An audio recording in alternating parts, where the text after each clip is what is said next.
Back with Dave Poulin and Craig Button. There have only been two guys who've been number one in the history of TSN's top 50 players. We haven't been doing it forever. But Sidney Crosby and now Connor McDavid, who is number one for a fourth straight year. Poulin, he was first on your ballot. Why does he deserve to be there still? James, I still feel he's the most highly evolved player. He does everything so well, and I think he's continuing to get better. As amazing as that sounds, the speed, the control, the explosiveness, the hockey sense, he's gotten better on a points per game every year. Obviously, he had the injuries last year to battle through, so less of a total. But when you go to see him play, you expect him to do something new again. And that's really amazing. 5 years in the league, and he's been that good and is getting better. McDavid received 20 of 26 first-place votes on our annual Top 50 NHL Players list. Nathan MacKinnon receives 5 of the remaining 6. Craig, yours was one of those who voted for MacKinnon. Why over McDavid? In a simple sentence, a more complete player is Nathan MacKinnon. And Connor McDavid wants to be more of a complete player. He talks about wanting to be better defensively. Listen, McDavid is a great thrill of skill, but the power of will that Nathan MacKinnon exhibits throughout the game, he's got a better shot than Connor McDavid. He impacts the game defensively without the puck better than Connor McDavid. And to me, where Nathan MacKinnon finds himself in the NHL is that a player that has a greater impact throughout the game than Connor McDavid. The only other first vote came to Leon Draisaitl. Let's look at the entire top 10 on TSN's top 50 right now. And of note, I mentioned Sidney Crosby, 11-year history of the top 50 poll. It's the first time that Crosby did not finish first or second. He ranked 7th on our list this year. Does that say more, Pooley, about him or the players in front of him, every one of whom is at least 3 years younger than Sid? Well, I think that says more about Sidney Crosby and how great he has been and how great he continues to be. And Sidney Crosby has separated himself from that whole group in the last decade. And I say that in that teams haven't been able to win with young stars and come back and continue that. Think of Chicago. They won their 3 and 6. LA won their 2 and 3. But he won early in 2009 in his career and then came back and won 2 more at an advanced age. And I say advanced, in his late 20s. But at 33 years old, he's not just 3 years older than a lot of those guys, James. He's 10, 12 years older than a lot of those guys. And they continue to push him. He continues to make others better. He's doing with Jake Gensel now what he did with Chris Kunitz, what he did with Pascal Dupuis. He makes others better. He's been a special player. He continues to be a special player. Craig, quickly, the biggest omission in your mind on that list of the top 10? Elias Pettersson. I had him number 7 on my list. I think he's a superstar. Keep in mind, he's only in the 3rd year of his entry-level contract. He does so many things in the game. He's got a magnificent imagination, the creativity, and the skill that is not only sublime but exciting and thrilling when you watch him play. He's ready to go to a whole nother level in his play as well. Pettersson ended up 14th on our overall list.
50 list was revealed today by TSN, the annual event. We all take part in that, and the Quizmaster posted it up on tsn.ca earlier this afternoon. It'll be all over SportsCenter. That's hockey, and Ray was a voter. We'll get into that. Connor McDavid, not shockingly.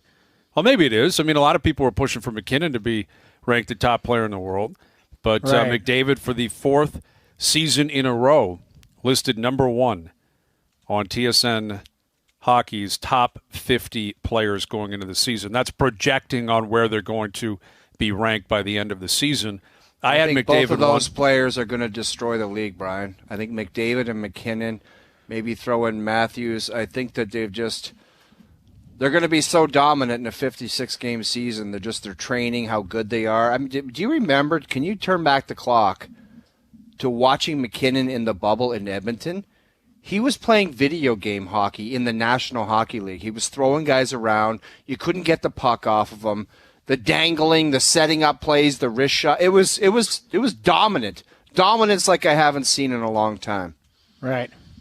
Yeah, I mean, listen, I'm looking forward to it. I don't know how you guys are in voting. I struggle with it because how do you, and I'm on the other side, where's the goalies? Like,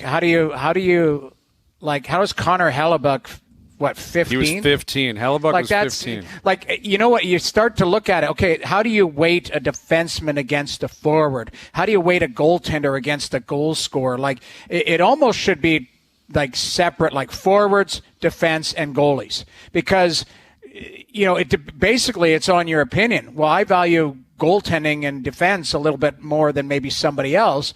So I had Hellebuck in my top 10. I originally had him in, and then I moved him around a little bit just simply because I know what I'm getting out of McDavid. I know exactly what I'm getting out of McKinnon. McKinnon's not going to be the 208th best player in the league. I don't think Hellebuck will fall off, but he might. Goaltenders just kind of cut. Look at Carey Price. Like, he had a 2-year run that was like the greatest run we've seen in forever. And he's still been very good, but he hasn't been at that level. Bobrovsky won 2 Vezinas in the last 7 years. He was abysmal last year. Yeah, it's a great point. It's difficult to project that a goalie's going to be that consistent. That's what I have a problem with. Yeah, and it's a great point. That's why I just think if you separate it, like I think if you went forwards, then I would have a lot easier time figuring out forwards, because how do I decipher who's at 44 compared to number 38? You know what I mean? It's They're tough. interchanged. It's because tough. Now it becomes personal opinion. Have you seen this guy lots? Have you not seen him? Like, who's your favorite team? Who's not? Now, and I get it. That's why many people vote, and it's an average thing. It's a fantastic list. I personally struggle with it. I do, because I make the list up and then I sleep on it, and then I go, now, how can I leave this guy off the list? And then I start moving things around. Isn't it annoying when you write your list and then you're like, oh my God, I forgot a good player, and then you got to do the whole. And you forget a top 15 player out of nowhere. You're like, then oh my God, I forgot to done. And then you try wedging him in, and that pushes other people down. And then you start looking at, well, how can that guy be at 18? He should probably be at 12. And it's that internal argument that I have, and I get so pissed off at it because I find it takes way too much time. Way too much. I of like my it time. though. I think it's a good prep for the season for me. Like, it kind of jogs my memory into, okay, hockey mode, let's go. And how I have a more difficult time at the bottom end. Because I know I've got an idea of who the top 10. I had the exact same top 10, different ordering a little bit, but the top 10 players on that top on the TSN top 50 list, I had the exact same 10. I think I had Hedman ahead of Matthews. I think I had Hedman at 4 and Matthews at 5. I think I had Point at 7 instead of 10 or whatever. I don't remember exactly, but I had the exact same 10 players. It was, and then 11 through 30 was about the same, give or take. Like, I had Seth Jones way higher. I love Seth Jones. I think he might win the Norris this year. He was at 35. I had him at 13. I think he's that good, and I think he's going to have a great year. But that's the little stuff that it doesn't matter. Where, if I have him at 13, you got him at 27, it doesn't matter. My thing is, once you get to 40 plus, Right. Like, I had Shea Theodore on my list. He didn't make it. I did. I had him on my list, and I'm looking at. I apologize, Brian, but like I look at Svechnikov. Like, I had a tough time squeezing him in. I don't know if I did. at a like in the 30s. I think I had him. Right. But exactly, and it doesn't matter. It's everyone perceives it differently. The one thing that I came to a conclusion on when I was putting together the list, and even when it came out, what triggered this was I was talking to the Grappler like before the show, and the Grappler's going through the list from his perspective and who this guy's too high, this guy's too low, and he said Hedman was too high, and I said he's not too high. Exactly, I had him at 4, I think, but of all the positions, and there's 3 of them: forward, defense, goaltender. I believe there's only one position where it is indisputable who the best player is. Indisputable, in my opinion. I don't know who a close second is to Victor Hedman. If I'm building a team starting tonight for the rest of this year, there is not a defenseman on earth who I'm taking ahead of Victor Hedman. I talked to a coach last year. We'll get Ray in here, but the coach said to me, McKinnon and Hedman are the 2 best players in the league. He goes, you can talk to me about Austin Matthews, any other player, but those 2 guys are the most powerful, best players in the league. Everybody's got a different opinion, but that's from an NHL. Yeah, I can't even really argue. I had them both in the top 4. Joining us now on the Maple Toyota Hotline here is Ray Ferraro. Ray, we're talking about the top 50 list that was unveiled, and you voted on that. No, actually, I didn't. Oh, you didn't this year? How'd you get out of that? Yeah, that was a bit of a bogey by me. Next thing, the list had to be in. There was a date, and then we were at the World Junior, and then before I knew it, I missed the date. Okay. Well, so I think you guys are all wrong, and you're biased towards your teams and your favorite players. You hate everyone. I like it. Your egg avatar on Twitter. I like that comment. We've been hearing about that a lot from different people. But I just said prior to having you on, I don't know if you heard it, but I think the only player at a given position where it's indisputable that he is absolutely the best is Hedman on the point. Because I think you could make a reasonable argument. McDavid, McKinnon, in goal, Vasilevsky, Hellebuck, Price. Yeah. I don't think there's anyone close to Victor Hedman in terms of defensemen in the league. I don't know why or how somebody could come up with a better idea than a 6'5" guy that can get around the ice like that can that can move the puck, that can play everywhere you need him to play. He can play 27 minutes a night, and how you could come up with a better idea. Now, there's guys I enjoy watching more, maybe, but that's not to say that if you said you got to pick your D and you get anybody to start with, I'm going to have a tough time walking by Hedman. And I think people will walk by him because he's not spectacular. Right. He's just he doesn't make those rushes where guys are falling down all over the place. He doesn't do that. Right. He's money in the bank for 30 minutes a night if he's healthy. That's what he is. And dominant 30 minutes. Like not just skating around for a public skate out there. Like he has that effect like Lidstrom, like Pronger, like Niedermayer. That's he's the modern day those players. Like, well, the guy I think of, Noodles, it's you mentioned him, and I was going to say outside of the complete nastiness, like he's Chris Pronger to me. Yeah, long. Like Prongs was just like a savage, right? And so you didn't want to get too near him all the time, or any of the time. But same sort of style. Like Niedermayer was spectacular when he'd get going with the puck. Prongs was never spectacular. He just made 30 minutes of the right play every night, or 27 minutes, whatever it was. That's kind of Hedman. Like they won without Stamkos last year for the most part. They weren't winning without Hedman. Yeah, you could throw Ray Bourque in there too, Ray. Bourque, right. It's like every single time it was the right play, the right play, the right play. And then 3 passes a game, you're like, there's not too many guys that make that pass.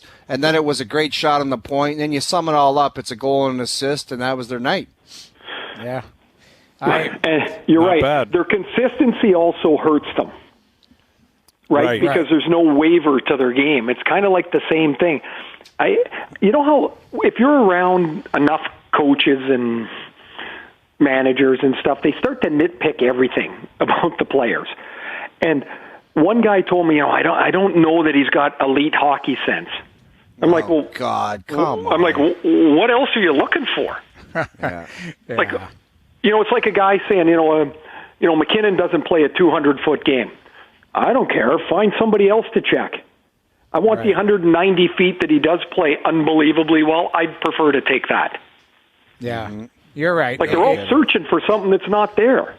I just struggle with that. I don't know if you heard me, Ray. Like, I struggle with these lists because I start to get in my own head about, like, okay, weighting this player against this player, and he's a forward versus a defenseman. And like, I had a tough time, and I went back and I don't know if I inserted, but I didn't have anybody off Dallas on that team.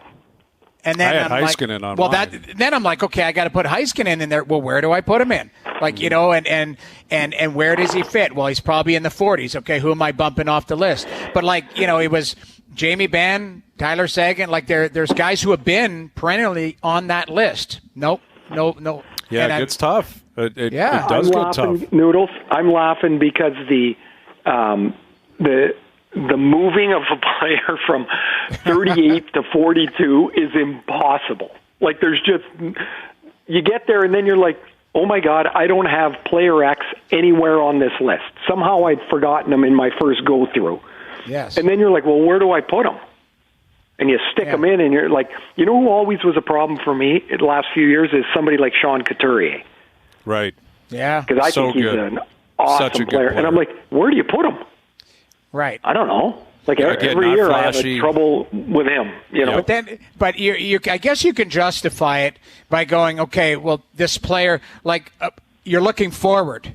Like, is Matthew Barzal on people's lists? Is he ready to be a 90-point player instead of potentially a 65 to 80-point player? Like, now you start to wait. Well, is this guy getting older? Do I have to pull him off the list? Like, there's so many. And that's the ultimate projection, which is the nature of the list. And I guess maybe we should just focus it to what we believe we know. I mean, McDavid is the number one player on the list for the fourth straight year.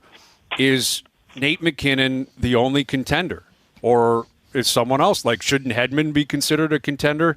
Is Draisaitl, is Matthews? Or is it simply a too hard? You think all of them are? I think if you throw those guys in a hat. Where did Draisaitl end up? Where did Draisaitl end up? He was third. He was three. Oh, I'm sure that'll be an outrage in Alberta, right? But you got to have... No, but I mean, people, you can't do this list to anyone's satisfaction, I guess is my point. I was kind of being facetious, but you can't get it to where everybody looks at the list and says, oh, I can see that.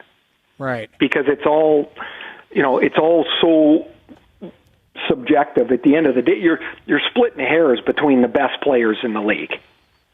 Right.